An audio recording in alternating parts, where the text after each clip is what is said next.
I have sandwich here. It's red day. So, maghihilamas lang tayo. Bawa may paksiw.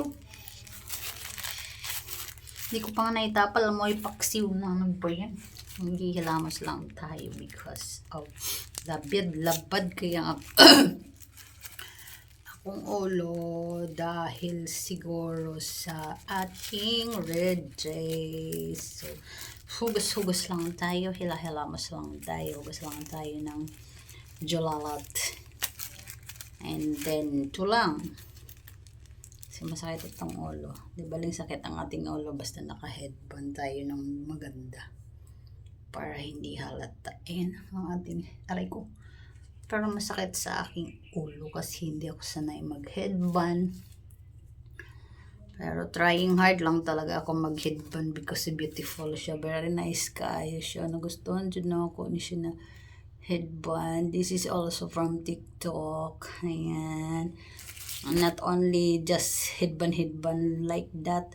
Meron siya ditong clip sa gilid. So, pwede mo siyang ayan, kakuha ka dyan ng hair mo, tulad niyang ganyan, tapos lalagyan mo siya ng design, tapos clip mo, clip mo dito sa gilid, ayaw niyang pumasok, yan, papasok mo siyang ganyan sa gilid, kasi meron mo siyang lagayan ng mga ano dyan, mga design na gusto mo, parang Terenta style na dito, na hindi mo na siya kailangan i-hairpin.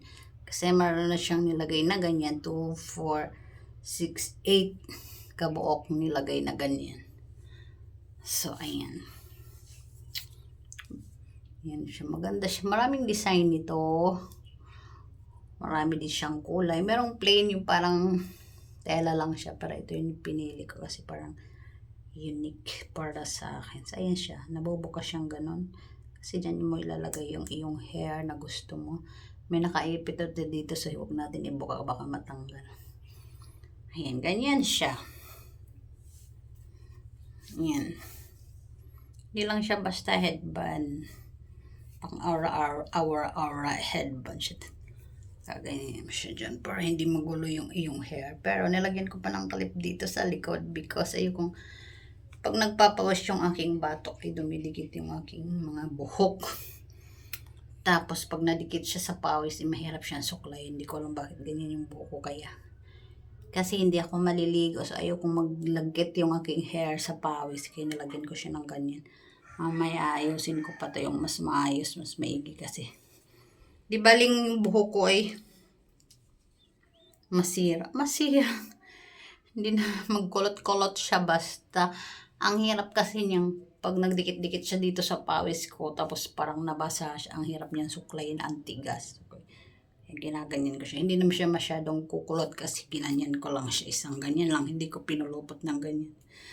So, ayun yung aking headband. Flex ko lang sa inyo yung aking very nice headband. Ayan. Bye mo.